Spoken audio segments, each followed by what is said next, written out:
Hello friends, आज की video में हम बात करने वाले हैं फ्यूचर कॉन्टिन्यूअस टेंस के बारे में। तो हमने आपको पहले भी डिटेल में बताया हुआ सबका इंट्रोडक्शन। फ्यूचर में होता है हमारा भविष्यकाल, मतलब जो हमारा आएगा नेक्स्ट, और कॉन्टिन्यूअस में होता है निरंतर, जैसे कोई काम जारी होता है तो निरंतर। और टेंस टेंस में तो मीन्स होता है काल, जैसे समय। तो आज की वीडियो में इसका इंट्रोडक्शन और साथ में स्ट्रक्चर भी जानेंगे। स्ट्रक्चर मतलब शॉर्ट रूल जिससे आप बोल सकते हैं। और उसके बाद हम वीडियो के एंड में एक्सरसाइज भी करेंगे इस पूरे टेंस का। सो वीडियो पर प्लीज इन्हें तक बने रहिएगा ताकि आप वीडियो का पूरा लाभ उठा सकें। देखिए, इंट्रोडक्शन में होता है परिचय, मतलब कि हम इसका परिभाषा जान सकते हैं कि हम पहचानेंगे कैसे कि किस टेंस को हम फ्यूचर कॉन्टिन्यूअस बोलेंगे। तो देखिएगा, फ्यूचर कॉन्टिन्यूअस टेंस के अंत में तो हम लिखेंगे वाक्य के अंत में, वाक्य के अंत में रहा होगा, रहा होगा, रही होगी, रही होगी, या फिर रहे होंगे, रही होगी या फिर रहे होंगे इत्यादि शब्द आएंगे, आदि शब्द आएंगे तो हम उसे ही बोलेंगे क्या, फ्यूचर कॉन्टिन्यूअस टेंस। आदि शब्द आते हैं तो इसकी परिभाषा यही हुई, इंट्रोडक्शन यही हुआ कि जिस वाक्य के अंत में रहा होगा, रही होगी, रहे होंगे इत्यादि शब्द आएंगे तो उसे ही फ्यूचर कॉन्टिन्यूअस टेंस बोला जाता है। आई होप आपको इसकी परिभाषा याद हो चुकी होगी। देखिए, स्ट्रक्चर, स्ट्रक्चर मीन्स जिससे आप शॉर्ट रूल बोलेंगे। शॉर्ट रूल मतलब एक तरह का सॉल्यूशन, मतलब रूल होता है जिस हिसाब से हमें ट्रांसलेशन करना है। तो जैसे अफर्मेटिव होता है, अफर्मेटिव में साधारण वाक्य जिसे सिंपल सेंटेंस बोलते हैं आप। तो जब भी सिंपल सेंटेंस होगा, जैसे जिसमें ना तो नहीं का यूज हो और ना ही क्या, मतलब कोई प्रश्नवाचक शब्द हो, तो उसे अफर्मेटिव सेंटेंस बोला जाता है। अफर्मेटिव सेंटेंस में सबसे पहले आपको सब्जेक्ट लिखना है, उसके बाद आपको विल या शैल लगाना है। विल या फिर शैल, हमने आपको बताया था विल या शैल किसके लिए यूज होगा, आई और वी के साथ केवल आपको शैल यूज करना, बाकी अदर सब्जेक्ट के साथ विल लगाना है। उसके बाद प्लस आपको इसमें बी ऐड करना है। बी ऐड करने के बाद आपको हमने बताया कॉन्टिन्यूअस टेंस जहां भी आ जाएगा आपको वर्ब का first form plus ING add करना है। तो विल या शैल प्लस बी, उसके बाद आपको वर्ब का first form plus ING add कर देना है। उसके बाद हमारा जो ऑब्जेक्ट रहेगा, ऑब्जेक्ट लगा देना वैसे ही। तो यह हो गया हमारा स्ट्रक्चर अफर्मेटिव के लिए। निगेटिव के लिए इसमें बहुत से लोग गलती करते हैं, इसलिए आप ध्यान से देखिएगा। पहले आपको सब्जेक्ट लिखना है, फिर विल या शैल लिखना है। विल जो लगेगा सब्जेक्ट के अकॉर्डिंग, या फिर शैल लगेगा। उसके बाद आपको जस्ट नॉट लिखना है। नॉट लिखेंगे, उसके बाद बी लगाएंगे। बहुत लोग बी के बाद नॉट लगाते हैं, लेकिन वो गलत होगा। आप सबसे पहले नॉट लिखेंगे, उसके बाद बी लगाएंगे। अब फिर से पूरा वही होगा, वर्ब का फर्स्ट फॉर्म प्लस आईएनजी आप लगाएंगे, उसके बाद ऑब्जेक्ट हमारा हो जाएगा। ये हुआ निगेटिव के लिए। इंट्रोगेटिव में विल या शैल पहले लगाएंगे, आप ध्यान से देखिएगा। विल या फिर शैल ये पहले लगा देंगे, उसके बाद सब्जेक्ट लिखेंगे, सब्जेक्ट के बाद हम बी लगाएंगे, सब्जेक्ट फिर बी लगाएंगे। यही देखिएगा ध्यान से। देखिए, हम सबसे पहले सब्जेक्ट अफर्मेटिव में, देखिए ध्यान से, पहले अफर्मेटिव में सब्जेक्ट लिखते हैं, विल या शैल लगाते हैं, उसके बाद बी लिखते हैं। फिर निगेटिव में सब्जेक्ट लिखते हैं, विल या शैल, फिर नॉट लगाते हैं, उसके बाद बी लिखते हैं। फिर इंट्रोगेटिव में विल या शैल पहले लिखेंगे, फिर सब्जेक्ट लिखेंगे, उसके बाद बी लिखेंगे। फिर अब बाकी वही हमारा रहेगा, वर्ब का फर्स्ट फॉर्म प्लस आईएनजी, उसके बाद हमें लिखना है वर्ब ऑब्जेक्ट, ऑब्जेक्ट जो हमारा रहेगा। और याद रखिए, इंट्रोगेटिव में आपको क्वेश्चन मार्क ऐड करना होता है। ये हमने जाना है इसका इंट्रोडक्शन और स्ट्रक्चर। अब चलिए हम एग्जांपल, पहले एक सेंटेंस के द्वारा हम पूरा समझेंगे, सभी अफर्मेटिव, निगेटिव, इंट्रोगेटिव बनाएंगे। उसके बाद हम फुल एक्सरसाइज करेंगे इस टेंस की। देखिएगा फ्रेंड्स, हमने यहाँ पर एक सेंटेंस लिया हुआ है, लड़के नदी में नहा रहे होंगे। तो हम इसी एक सेंटेंस के माध्यम से ये चेक करेंगे, ये प्रैक्टिस करेंगे हम कितने तरह सेंटेंस को बना सकते हैं। जैसे हम अफर्मेटिव में तो पहला एक सेंटेंस हुआ, निगेटिव मतलब नकारात्मक शब्द भी लगा सकते हैं। जैसे ये देखिए, लड़के नदी में नहा रहे होंगे, तो ये हुआ अफर्मेटिव में। अगर हम लड़के के इसी में नहीं लगा देंगे, लड़के नदी में नहीं नहा रहे होंगे, नहीं नहा रहे होंगे, तो वो निगेटिव में आएगा। अगर इंट्रोगेटिव में पूछा जाए क्या लड़के नदी में नहा रहे होंगे, तो इंट्रोगेटिव में आएगा। और यह डबल इंट्रोगेटिव, डबल इंट्रोगेटिव मतलब जिसमें कोई WH फैमिली वर्ड आता है। जैसे लड़के नदी में क्यों नहा रहे होंगे, लड़के नदी में कब नहा रहे होंगे, लड़के नदी में कैसे नहा रहे होंगे, बन सकता है ना सेंटेंस। तो ऐसे जब भी WH फैमिली वर्ड आए तो वहां पर डबल इंट्रोगेटिव बोलेंगे, उसे उस तरह से भी हम बना सकते हैं। इंट्रोगेटिव प्लस निगेटिव भी बना सकते हैं। जैसे क्या लड़के नदी में नहीं नहा रहे होंगे, या फिर लड़के नदी में कब नहीं नहा रहे होंगे, या कई तरह से बना सकते हैं ना डब्ल्यूएच फैमिली वर्ड हम ऐड करके। तो इसी तरह से हमने यहाँ पर 5 सेंटेंस बनाएंगे हम इसका एक ही सेंटेंस को, तो ध्यान से फोकस कीजिएगा। जैसे देखिए सबसे पहले हम अफर्मेटिव बनाते हैं। अफर्मेटिव का रूल हमने बताया कि सबसे पहले आपको सब्जेक्ट लिखना होता है।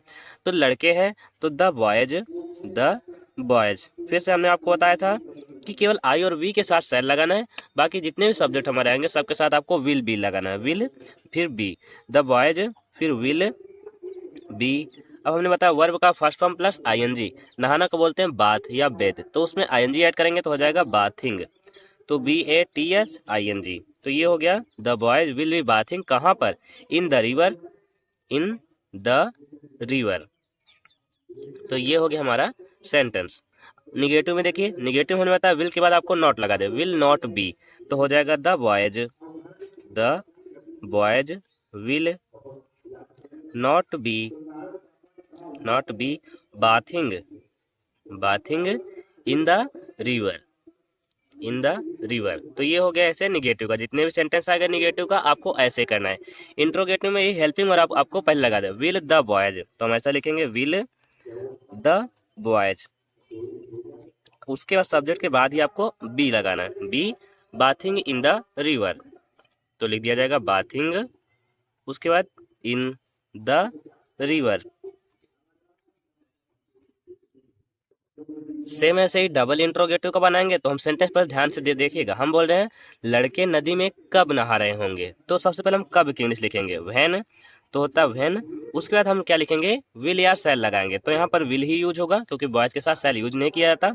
तो व्हेन विल, उसके बाद सब्जेक्ट लिखना है आपको द बॉयज, उसके बाद आपको बी ऐड करना है, सब्जेक्ट के बाद ही बी लिखना है, when will the boys be. अब आगे का वही रिपीट कर देना, बाथिंग इन द रिवर। तो आई होप आपको क्लियर हो गया होगा। अब ये देखिए इंट्रोगेटिव प्लस निगेटिव, मतलब इंट्रोगेटिव भी रहेगा और निगेटिव भी रहेगा, तो हम कैसे करेंगे। जैसे देखिए हम बोल रहे हैं सेंटेंस, क्या लड़के नदी में नहीं नहा रहे होंगे, क्या लड़के नदी में नहीं नहा रहे होंगे। तो सबसे पहले आपको क्या लिखना है, इसी के बाद आपको नॉट लगा देना है बस, तो विल, उसके बाद द बॉयज नॉट बी। अब आगे का वही रिपीट कर देना, बाथिंग इन द रिवर। तो ये हो गया हमारा सेंटेंस। सॉरी हमने क्वेश्चन मार्क नहीं लगाया, इंट्रोगेटिव में सब आपको क्वेश्चन मार्क लगाना है।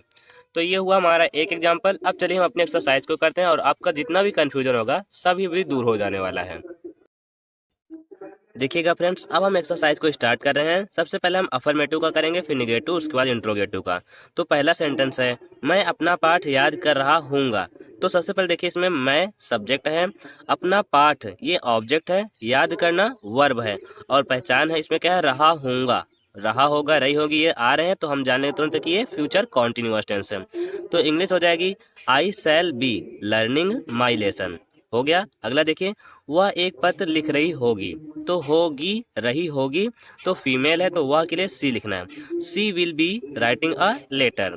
अगला देखिए, लड़के फुटबॉल खेल रहे होंगे, the boys will be playing football, हम तुम्हारे घर आ रहे होंगे, तो इसकी इंग्लिश हो जाएगी we shall be coming to your house या एट योर हाउस। अगला देखिए निगेटिव का, अब मैं कक्षा में नहीं पढ़ रहा हूँगा, तो मैं कक्षा में नहीं पढ़ रहा हूँगा, इसकी इंग्लिश हो जाएगी I shall not be reading in the class. Confirm हो गया आपको। हम गेंद नहीं फेंक रहे होंगे, तो इसका English we shall not be throwing a ball या द बॉल।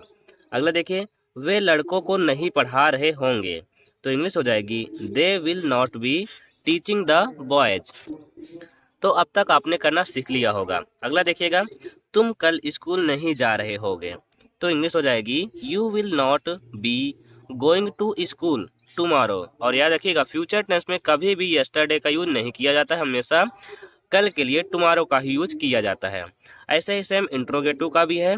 तो इंट्रोगेटिव का देखिएगा, क्या वह बच्चा अपने खिलौनों से नहीं खेल रहा होगा, तो करने का ट्राई कीजिए। अब देखिए क्या है शुरू में, तो आपको हेल्पिंग वर्ब पहले लगानी है, मतलब will that child not be playing with his toys, तो हो गया will that child not be playing with his toys. अगला है तुम्हारे पिताजी कल कहाँ जा रहे होंगे। तो कहाँ आ गया, WH फैमिली वर्ड है, तो सबसे पहले आपको वेयर पहले लिख देना है। तो where will your father be going tomorrow. अगला देखिएगा ऐसे, क्या मैं नई पुस्तकें खरीद रहा हूँगा।